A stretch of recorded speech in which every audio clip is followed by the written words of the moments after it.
नमस्कार दोस्तों, बहुत बहुत स्वागत है आप सभी का एक बार फिर से। और मैं हूं संदीप पाल। आप देखना शुरू कर चुके हैं डेली नाउ 1 to 1। बिहार चुनाव में इस बार मायावती की बहुजन समाज पार्टी एनडीए और महागठबंधन दोनों को टेंशन देने जा रही है। ये बात इसलिए कही जा रही है क्योंकि इस बार बीएसपी ने मन बनाया है कि बिहार की सभी 243 सीटों पर पार्टी चुनाव लड़ने जा रही है और किसी के साथ अभी तक किसी तरह का कोई गठबंधन करने का प्लान नहीं है। और बिहार में कुछ ऐसी सीटें हैं जहां बीएसपी ने खास रणनीति बनाई है, जिसमें करीब 28 से 30 सीटें हैं जहां बीएसपी जीत सकती है, जिसमें बक्सर है, जहानाबाद है, कैमूर है। ये वो इलाके हैं जो पश्चिमी यूपी की सीमा से लगते हैं और इसमें अच्छी खासी दलित आबादी है और अच्छा खासा दलित वोट बैंक है। तो इस विधानसभा क्षेत्रों पर तो बीएसपी की नज़र है ही। इसके अलावा पूरे बिहार में अपनी तैयारियां तेज कर दी गई हैं और ये चुनाव आकाश आनंद के लिए भी एक अग्नि परीक्षा होगा, क्योंकि जब से वो नए बीएसपी के चीफ नेशनल कोऑर्डिनेटर बने हैं उसके बाद उनका पहला टास्क बिहार चुनावी है। और आप देखेंगे कि बहुत जल्द अब वो बिहार दौरों पर भी आएंगे, चुनावी सभाएं करेंगे, सम्मेलन करेंगे। बीएसपी सुप्रीमो मायावती भी बिहार पहुंचेंगे। दरअसल जो बिहार चुनाव इसलिए ख़ास है क्योंकि जो बिहार चुनाव में जीत का टॉनिक मिलेगा वो आगे यूपी चुनाव तक जाएगा। जो बूस्टर डोज बिहार देगा उसका असर यूपी में भी दिखेगा। कड़ी मेहनत करके और सही सियासी समीकरण बैठाकर, जातिगत समीकरण बैठाकर, बुनियादी मुद्दों पर चुनाव लड़कर अगर 25 से 30 सीट भी जीतती है तो बहुत बड़ी भूमिका में आ सकती है। और अगर इतनी सीटें आती हैं तो किंग मेकर की भी भूमिका में आ सकती है। लेकिन इसके लिए प्रयास बहुत करने पड़ेंगे क्योंकि चुनौती बहुत है। चुनौती इसलिए है कि बिहार में जातिवादी राजनीति होती है, जात की राजनीति होती है, और जो बीएसपी की पार्टी है जात की राजनीति नहीं करती है, इसलिए यहाँ चुनौती थोड़ी ज़्यादा है। चलिए पहले आपको बताते हैं कि आखिर बीएसपी को बिहार से उम्मीद है क्यों, और ये उम्मीद कितनी प्रबल होगी, और इससे जो एनडीए और इंडिया गठबंधन है उसको कितनी हलचल वहाँ मची हुई, ये देखने वाली बात होगी। दरअसल अभी हाल ही में बीते साल नवंबर में 2024 में 4 सीटों पर उपचुनाव हुआ था। हालांकि वो चारों सीटें गईं तो एनडीए के खाते में, लेकिन उसमें जो एक सीट थी रामगढ़ की सीट, वहाँ जो रिजल्ट आया था वो बीएसपी के लिए काफ़ी अच्छे थे। हालांकि उनके प्रत्याशी जीत नहीं पाए, लेकिन जीतते जीतते रह गए थे। इस सीट पर जो बीएसपी के प्रत्याशी थे सतीश यादव, वो महज 1362 वोटों से हारे थे। उन्हें मिले थे 60,885 वोट, और जो बीएसपी के प्रत्याशी थे अशोक सिंह, उनको मिले थे 62,257 वोट। तो बहुत ही करीबी अंतर से यहाँ बीएसपी के प्रत्याशी जीतते जीतते रह गए थे।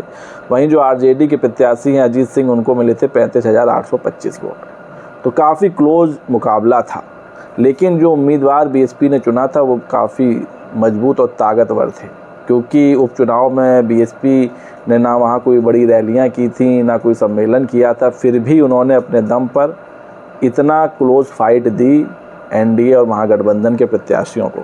तो बिहार चुनाव में एक बड़ी चुनौती ये भी है कि अच्छे कैंडिडेट चुनना भी पार्टी की प्राथमिकता होगी, जो दूसरे दलों के कैंडिडेट को चुनौती दे सकें। ऐसे कैंडिडेट ढूंढने बहुत ज़रूरी है जो ज़मीनी स्तर पर मजबूत हो, अपने क्षेत्र में उनका दबदबा हो, एक ख़ास पहचान हो।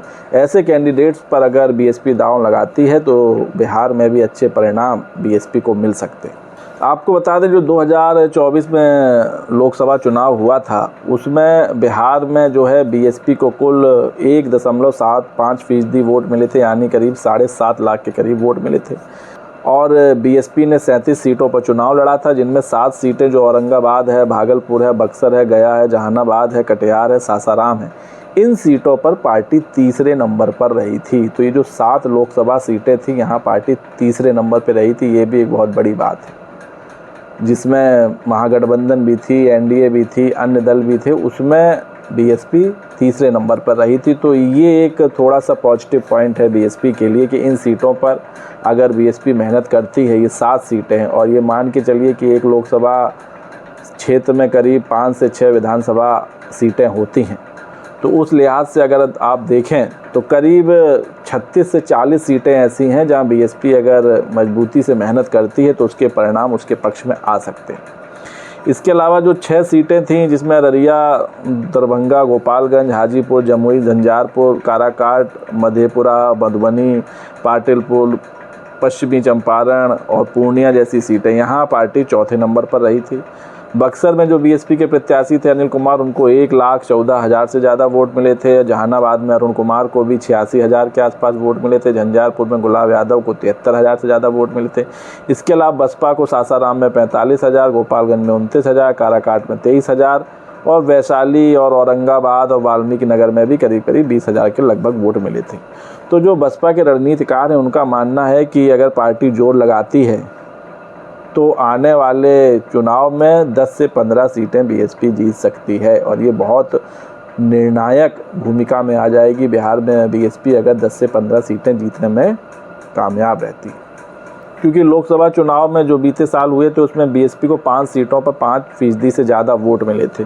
तो ये जो 5% है अगर बढ़कर 7, 8, 10% तक पहुंचता है तो जीत पक्की हो सकती है। सबसे ज़्यादा बक्सर 10% से ज़्यादा वोट मिले, जहानाबाद में 9% से ज़्यादा, सासाराम में 6% से ज़्यादा, गया में 5% से ज़्यादा और औरंगाबाद में भी 5% से ज़्यादा वोट मिले थे। दरअसल इस बार बिहार में जो बीएसपी है वो पीडीए की पिच पर चुनाव लड़ना चाह रही है, उसकी रणनीति बनाई है। बिहार के जो प्रदेश प्रभारी अनिल चौधरी उन्होंने बताया, वो खुद कुर्मी जात से आते, उन्होंने कहा कि बिहार में 4% कुर्मी से अधिक हैं। इसके अलावा कोयरी, कुशवाहा भी बीएसपी के कोर एजेंडे में शामिल हैं। अभी तक जो कुर्मी, कोयरी और कुशवाहा जेडीयू का वोट माना जाता था, लेकिन बसपा इस बार बिहार में बड़ी संख्या में कुर्मी जातियों के प्रत्याशियों को उतारने का मन बनाया है। तो बड़ी तादाद में ओबीसी जातियां हैं, उनके कैंडिडेट को भी टिकट दिया जाएगा। तो जो यूपी के लिए फॉर्मूला बनाया गया है ओबीसी और अति पिछड़ी जातियों पर फोकस करने का, वो बिहार में भी इम्प्लीमेंट होने जा रहा है। मुसलमान भी बिहार में करीब 17% है, तो उन पर भी नज़र है। तो अगर मुस्लिम, दलित वोट बैंक और ओबीसी वोट बैंक बीएसपी के साथ आता है तो बड़ी जीत बीएसपी हासिल कर सकती है बिहार में, जो मिलाकर करीब 30% वोट बैंक होता है। तो अगर जातियों का समीकरण समझें बिहार में, तो जो ओबीसी और ईबीसी है ये 52% है, मुसलमान करीब 17% हैं, 16% के आसपास दलित और महादलित हैं। इसके अलावा जो अगड़ी जातियाँ वो 15% हैं, आदिवासी 1.3% हैं और अन्य 0.4% हैं। और ओबीसी और ईबीसी में सबसे ज़्यादा यादव हैं 14%, कुशवाहा 4% के आसपास, कुर्मी भी 2% से थोड़े ज़्यादा हैं और ईबीसी 26% है।